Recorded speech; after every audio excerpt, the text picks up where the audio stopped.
utilización de humidificadores. Es justo y necesario el empleo. Pero eso aún no ha llegado a establecerse a nivel de salud pública. ¿Sí? En algunos hospitales privados, con alto nivel de infraestructura, sí, encontramos ya ese tipo de humidificadores. Además, encontramos ventiladores totalmente digitales, pantalla táctil, la manera.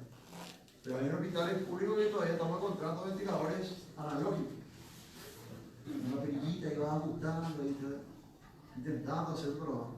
Bien, pero eso ya son suspicacias más.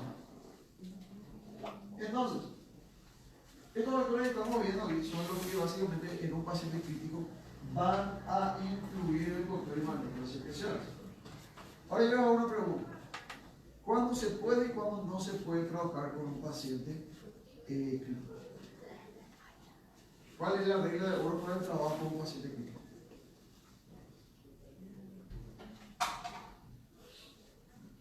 Los que fueron y son mis alumnos respiratorios, si me responden eso, yo les voy a agradecer mucho.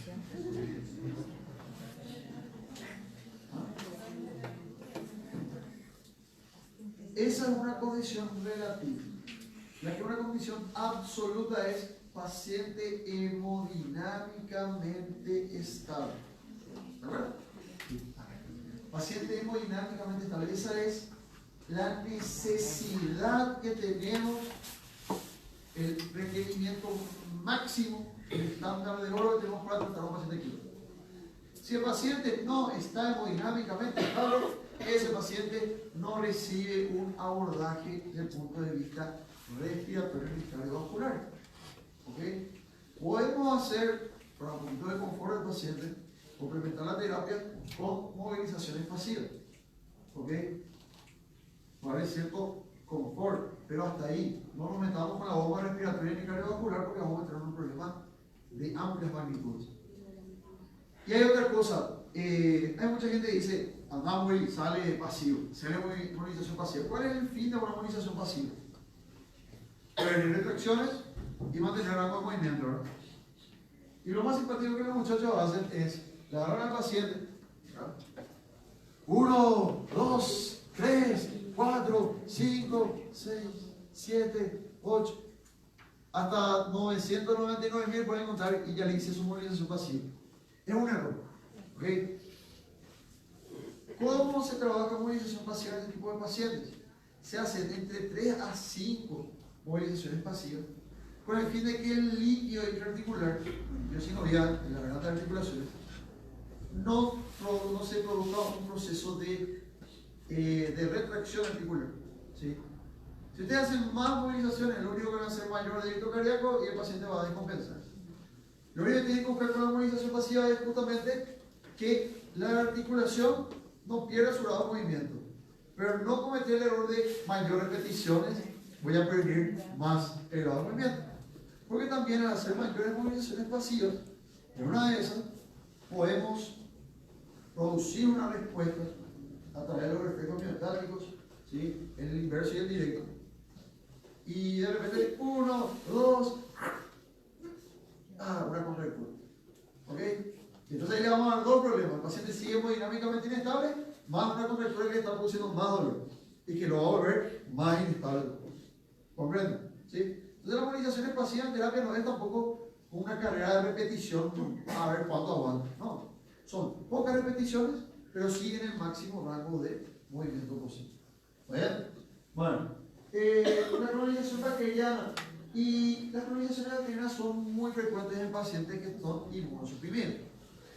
Y bueno, ¿cuáles son los factores que un paciente puede estar inmunosuprimido? Ustedes ya saben, a ver cuáles. Uno. Inmunosupresión, ¿a qué enfermedad te recuerdas?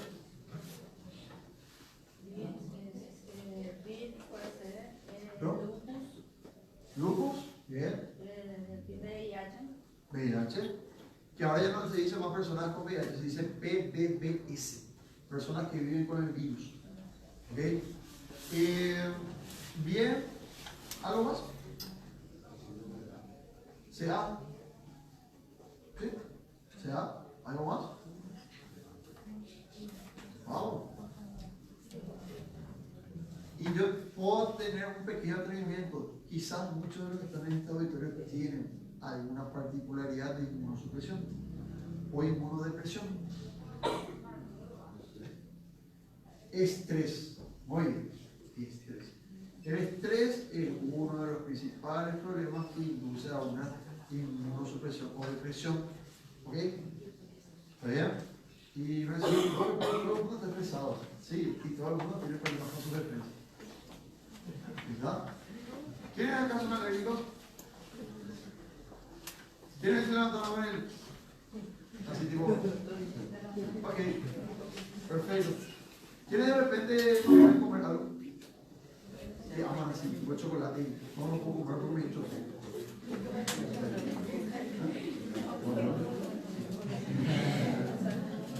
En fin, bueno, entonces el estrés es una de las principales variables que puede producir una depresión. Supongamos que es un paciente que tiene traumatismo del cráneo, se va, llega al hospital, se habitúa, se le conectan todas las vías, toda la monitorización, y la gente de esta terapia sabe que va a escuchar unos ruidos similares como tararán, pepe, tararán, pepe, tararán, pepe, ¿sí? Y ese sonido se va a repetir 24/7, o sea, 24 horas, 7 días a la semana, mientras esté en su periodo de internación. Ustedes no se van a sentir un poco estresados, ¿sí? ¿Está bien? Y encima que tenemos algunos profesionales que dicen, no, este ya no. Está inconsciente aparentemente el paciente. Eso yo siempre digo. Nunca hay que decir nada delante del paciente, por más que parezca que esté inconsciente. ¿Ok? Pues después cuando se conectan de vuelta, che, güey, le quité que me iba a morir. Entonces yo agarro y siempre hay que buscar muchos estímulos en estos pacientes, ¿verdad? Los pacientes clínicos. Pero siempre hay que tener muchísimo cuidado con eso. ¿Sí? Hay que tener mucho tacto. Por más que a ustedes les parezca que esa persona no va a salir ahí con vida, resguarden nomás ese sentir con ustedes. ¿Sí? ¿Está bien? Porque el paciente de repente se le da el chispazo de que vos dijiste lo que yo iba a quedar más de la caja. Y te hace un chispeo para acá. Bueno, hay muchas veces también que el paciente ingresa a la terapia, como dije, por un traumatismo al cráneo. ¿Sí? Hubo un punto de partida respiratoria. No, no. ¿Sí o sí? No, problema de cráneo, no hubo una afectación respiratoria. Pero el paciente está intubado, ¿verdad? Está intubado justamente para ser un mecanismo de soporte y resguardar la vía aérea, para ser un mecanismo protectivo. Se le llama ventilación mecánica protectiva. ¿Sí? Recuerden que ninguna ventilación mecánica tiene un aspecto curativo. ¿Sí? Solamente una técnica de soporte vital. ¿Está? Bien, estamos hablando. Los pacientes que tienen inmunodepresión o inmunosupresión tienden a tener colonizaciones bacterianas o proliferación de sus propias bacterias intrínsecas, ¿sí? Que pueden producir neumonías bacterianas y complicarnos más el cuadro. ¿Okay? Hay algunos centros asistenciales en donde no se toman las medidas de higiene pertinentes. Por ejemplo, al momento de realizar una aspiración de secreciones, que podemos ver qué es eso, pero utilizan las sondas de aspiración. Y eso no está mal. Eso es un crimen. ¿Sí? Es más fácil que usted le dé una 9 milímetros al paciente y le dé un disparo que aspirarle de vuelta con su sonda. Porque ustedes están aspirando secreciones. Después agarran y la limpian la sonda con un poquito de suelo fisiológico, pero sí o sí queda un poco de residuo dentro de la sonda. ¿Sí? Y te van a meter de vuelta a eso, te van a sacar. Y, se reinfectó el paciente. ¿Qué parada hemos hecho? No, nada, y vos me metía, le sacaba, le metía, le sacaba, le metía, le sacaba. Bicho, y en alguno de esos momentos, sí o sí tiene que pasar algo. ¿Ok? Eso justamente estuve hablando de la última clase con los chicos del examen. Por más acción profesional que ustedes tengan, si van a aspirar a un paciente y no tienen insumo, consigan de alguna forma de insumo. No lo aspiren con sonda reutilizada. No hagan eso con el paciente. Bien. Bueno, un paciente neurológico obviamente pierde control motor. La musculatura abdominal se debilita por pérdida de activación. Y necesitamos nuestra fuerza abdominal para poder producir tos. ¿Ok? No es lo mismo una tos. ¿Sí? La tos donde existe una contracción de la musculatura abdominal es la que se produce, es la que puede producir una tos efectiva. ¿Sí? Una tos efectiva es aquella que sea capaz de modificar columnas de aire interesantes. ¿Sí? Esa tos efectiva puede llegar a ser productiva si hay secreción. ¿Okay? O si las secreciones están teniendo buen manejo. Hay un clásico que hacen los muchachos cuando un paciente está con mucha secreción. Ahora le tiran el suelo fisiológico dentro de aire y activan. Instilación del suelo fisiológico. Hay un problema con eso. Llevar las manos por la colonización bacteriana. Ustedes tienen 50 cc dentro de vía respiratoria, ¿okay? Para ablandar el moco. Entre paréntesis, comillas, subrayado, línea negra. Y después ahora dice, bueno, vamos a aspirar, ¿verdad? O bien, de los 50 cc que metieron, sacan 5. ¿Qué pasaron por los 45? Se quedó ahí. Y eso es una especie de caldo de cultivo para él. Tiene ya un medio para replicarse. Entonces, mucho cuidado con la inspiración del suelo fisiológico. En pleno 2018 no podemos darnos el lujo de hacer eso. Pero profe, el tema es que la secreción está muy adherida. Busca otro mecanismo de ventilación del suelo. No. La ventilación del suelo no va a disolver o a fluidificar un muco nunca. ¿Está bien? Bien. Tenemos un fármaco depresor del reflejo inducido. Hay veces que necesitamos mantener a un paciente crítico en un coma inducido.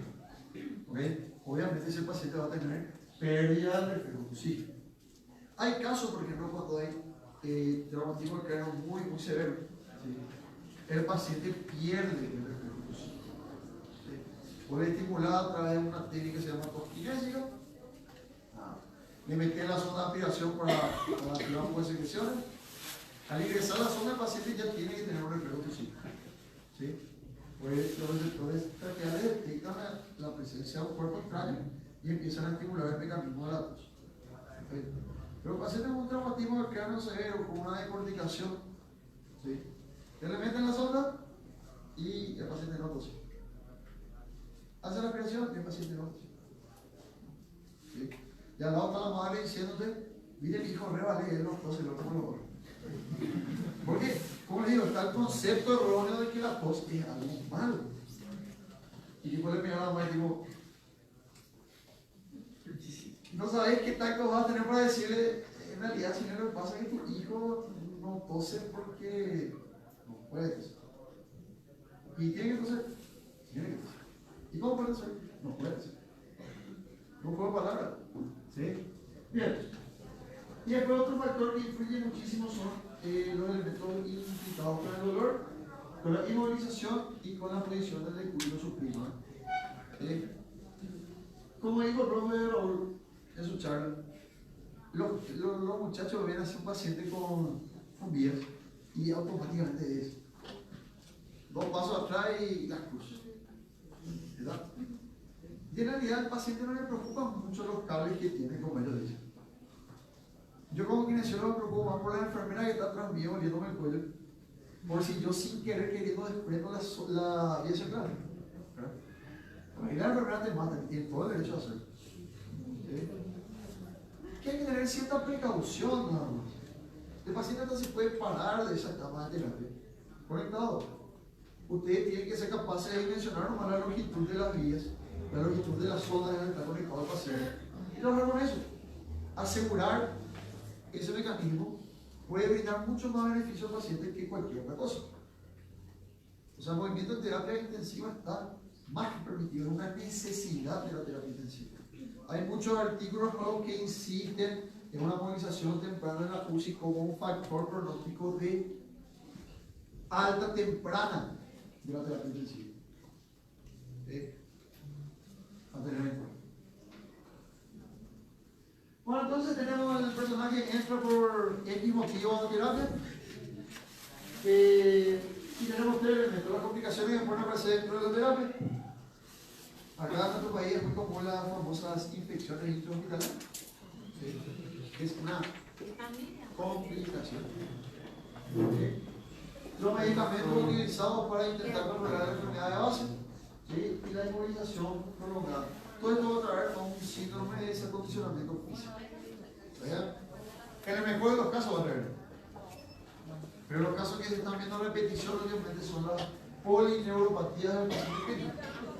Porque nos vamos a terapia y encontramos otro grande. La gente que en la terapia entra y los pacientes están saturando al 100%. 100%, 100%, 100%, 100%, 100%. Y está bien saturado al 100%. ¿Cuál es el nivel de saturación? 95, 98. 95, 98, 95, 98. El paciente POC, obviamente, menos. Antes menos hasta 90, 86, podemos tener paciente POC ya establecido. Todos saben lo que es POC. El POC es una enfermedad pulmonar obstructiva. Como decía nuestro ministro de salud, ¿cierto? El tabaco no produce tanto cáncer. Pero viste que chocó un poquito esa. Nos dijo cuando hicimos la continuación, el tabaco produce mucho EPOC. ¿Sí? ¿Ven? Y al Estado le sale mucho más caro el tratamiento del EPOC porque es muy a largo plazo que el tratamiento para los cánceres de pulmón. Así que tenía yo cierta noción de lo que decía el ministro, pero todos nosotros más malinterpretamos eso. ¿Sí? Produce EPOC. ¿Tá? En vez de estar 2 años luchando por tu vida, vas a estar 15 a 20 años gastando insumos del Estado. A fin de cuentas, le da todo el mismo. ¿Ok? Bien. La polineuropatía del paciente crítico es un estadio que se desarrolla y se cree con los últimos estudios que se debe a una intoxicación por exceso de oxígeno. ¿Okay? Saturar el 100% entonces es bueno. Bueno. ¿Okay? Y además, si vos estás saturando el 100%, los receptores a nivel del bulbo dicen, chao, mira, hay mucho oxígeno. ¿Qué tal si vamos a respirar? ¿Para qué vamos a respirar si tenemos tanto oxígeno? Y eso puede inducir un paro respiratorio. Y nunca se tiene en cuenta eso. No, fue un paro como por dijimos, no, nunca fue por el exceso de oxígeno. Y por eso hay que tener mucho cuidado con eso. Bueno, segundo. Entonces, vamos a partir de la base. Para el médico, el paciente puede ingresar con una neumonía. ¿Okay? El diagnóstico de ingreso se llama neumonía. Pero es el mismo diagnóstico para el fisioterapeuta.